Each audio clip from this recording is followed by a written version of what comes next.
Hello, my name is Nadine and welcome to Hop Along Studio. So in today's video, I wanted to share with you a technique that I used on this scrapbooking page. What was really exciting about this page is it actually was published in the Creative Scrapbooker magazine in their last issue.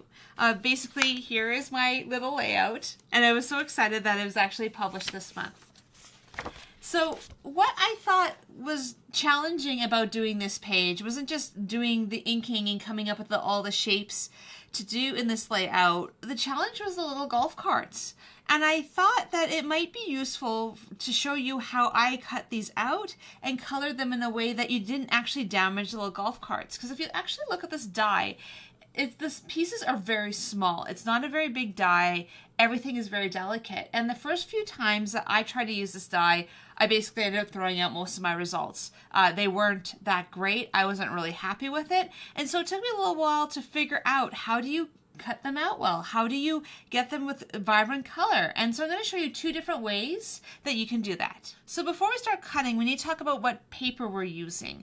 In this case, I'm using Yupo, which is actually plastic, as one of the options for cutting out these die cuts. What's nice about it is very strong. So even though you are using a die cut and it is a thinlet, so it's not going to cut super deep, it will cut the Yupo. So the second option is that we're going to use a very thin paper, because again, I've tried putting in really thick cardstock using a thinlet. It's very hard to cut well. But the one thing we can do to make it stronger is by adding this tin tape. So basically I got this from Home Depot, and what it is I think it's used for doing ducks. And you basically just take a strip of it, and it's quite strong. So I actually lay it across my paper.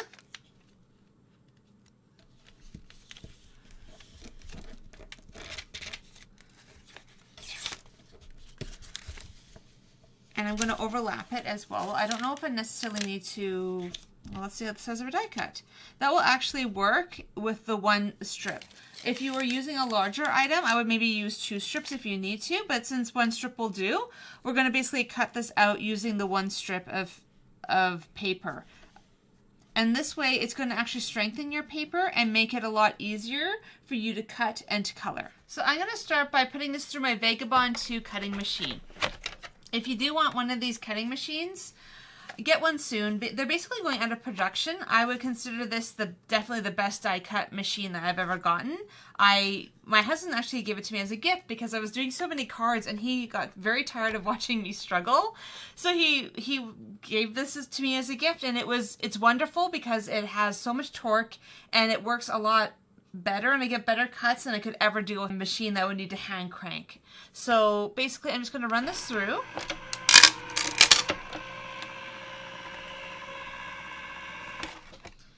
And you can see that just with one cut, I have all of my little pieces.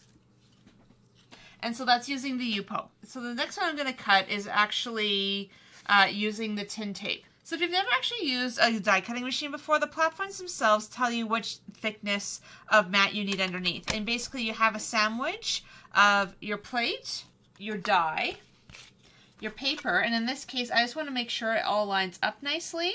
And if you are afraid of it moving, you could always tape this down with some washi tape or something, but in my case I've done this enough times, I'm not too concerned about having it shift as I work.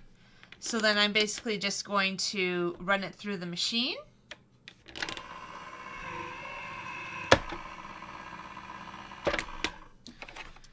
And this is part of the reason I love this particular machine, is it cuts almost perfectly every time. Again, it gets much stronger cuts, and I can get things through it that I could never hand crank through a machine. So one thing I realized I didn't show you is how to remove these dies from the metal plate. And basically I'm using a little craft pick here, and I'm just hitting all those little circles, because what that will do is actually push the paper out of the die itself. And it's a really simple way of removing your images and getting your dies to release. And there you go. So there's your one wheel. There's your other wheel. This one also has a nice thing where it will actually sometimes, you can sometimes use the scrubby part, and depending on the die, it will help release it. And this particular die, if you're looking for this one, because I know there's a lot of people who golf, and there's not a lot of golf cart type dies like this. This one was one by, I believe it was Memory Box. And this was probably one from 5 years ago, so it might be hard to find, but I did look it up online, and it looks like there are a few places that still carry it. And then you just gently pull these out. And then you can see that these dies themselves actually have these fun little marked etchings. And they give some detail in there that are really quite unique. You can see the little circles in the wheels and in the golf bag. And so for a little die, they have done a lot of detail on this particular design. So when you color these ones, if you're using regular paper, I would say just use some ink, but because I do find that the regular paper is sometimes hard to color with this, and I found that I didn't get really great results with it, I started moving towards using like Yupo or adding the metal on top of the paper to be able to color them well. And you can see they're actually really strong. Like, I can move them. They're not breaking. The first time I tried these with just regular paper, they broke very easily. And so I'm actually using alcohol inks. In this case, I'm using Poppy Filled, Crimson, and Deception. For my red golf cart. I'm using Aquamarine and Tranquil for my blue one, and I'm doing the wheels in Mushroom and Gunmetal. So the easiest way to color these golf carts is by basically just adding just a touch of the alcohol ink to the metal, and then basically I'm just using my paintbrush. And again, like, make sure you use a paintbrush you don't care too much about, because this can cause damage to your paintbrushes. Alcohol and paintbrush bristles don't always get along very well. But this is an easy way where you can just move your color around. Just going to add a touch of aquamarine as well. And then again, you just push it along. You don't have to do anything really special with it. Just move it along, and by mixing that aquamarine with the Deception, you end up getting like a much more vivid color. And then I'm also going to do the top along the golf cart, because most golf carts have that little strip of color just along the top.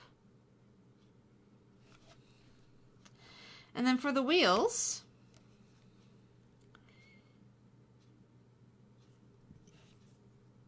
I ended up actually doing the whole wheel, but I will fix that later by adding in a little bit more color.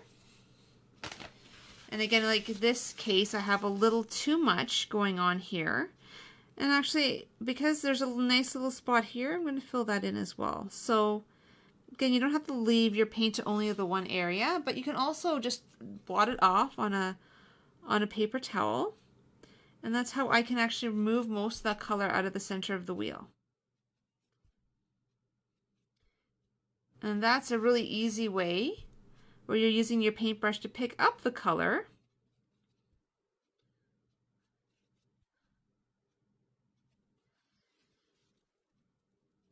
I actually have a little bit of 99% alcohol here. I'm noticing that my paintbrush is getting a little grungy, so I'm just using the alcohol to remove some of the alcohol ink from this. And it's also another way you can kind of touch in, and it will resist it a little bit. That went a little too far, so again, this is where you sometimes have to play with it when you're working with really small images, like how much is enough. And I think on the other set of wheels, I will start by actually putting a little pool of paint off to the side, and then use that for coloring in the wheels. And that's going to be a little bit easier to control. And because I do want to use a little bit of this gunmetal in the center of those tires, I'm just going to put a little drop there. And again, I'm working on a non-stick mat, so this makes this quite easy. And I'm just going to fill in those center wheels. And then also I'm going to use it along the pole for the flag, just to make it have a little bit of a different feel to it. Because I did use flags in my layout. I did not use the little the little golf bag, but you could easily color that as well using the similar technique. So I'm going to now move on and do the Yupo golf cart in a very similar manner. But again, like here's two different ways and two different techniques you can use. I like the whole tin tape thing because I do like the shine that comes from it. But if you're not really into the shiny, or even let's say you don't actually have some of these materials, let's say you don't have alcohol ink, the other option is you could really just use paint and paint these as well. Because what paint will do is paint will also strengthen the paper because it's acrylic. I do a lot of jelly printing, and you'll have paper that's quite thin, and after you've actually put it as a stencil for your jelly printing a few times, you'll notice that they will get a lot stronger, the die cuts themselves, just from the use. And with this one, there's something about the Yupo that you're not getting all the fun texture that you're getting with the blue golf cart in here. This one doesn't seem to cut nearly as deeply or quite the same way, so you're not getting quite the same effect. So something to consider depending on what you want your final look to be. And I'm adding some deception in there as well too, just so that you can end up with a little bit of that fun glitter in your design. And again, you can do a little pool of paint and basically brush it on, or you can basically just put a bit on the golf cart and pull it across. There's more than one way you can do this. So that's the other nice thing about actually using the silver, is some of those silver areas I just left as they were because I thought they had enough interest just on their own.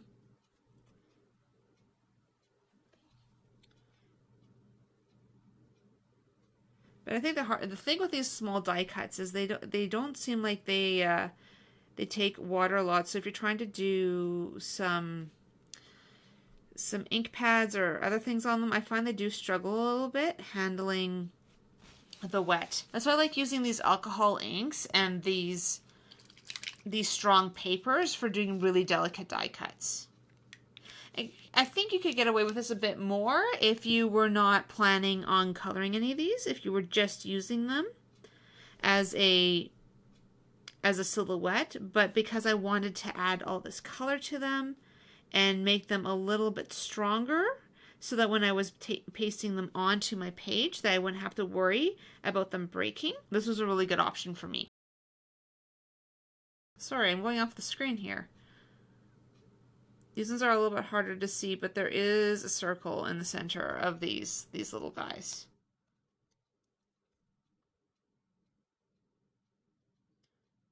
That's why I would err on the side of using some of the tin tape, is you basically end up with a much stronger image. And so for these ones, I'm just going to go around the edge.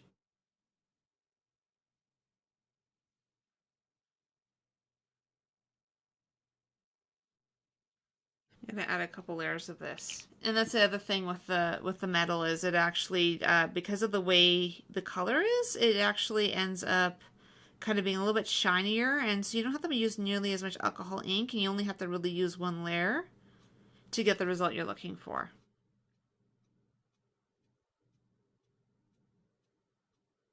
The nice thing about alcohol inks is they also dry very, very quickly. And the one last thing you can do is take a little bit of your red and just do the little flags.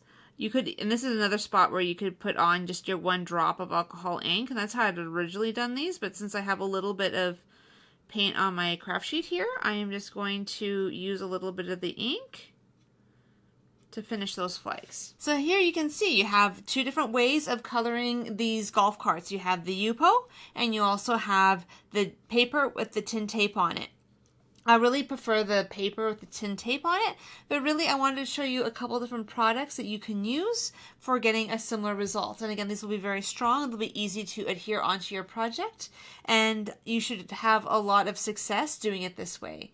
And so this can not only be used for this, but this can be used for really any fine die cut that you're worried about ripping or tearing. So I hope you've enjoyed this video. If you have, if you could like it, subscribe to my channel, and maybe provide a comment below about what you liked about this video. As well, there is my website, hopalongstudio.com, where I have other ideas on how you can have a creative habit in your own life. I hope you have a really great week, and I will see you next time.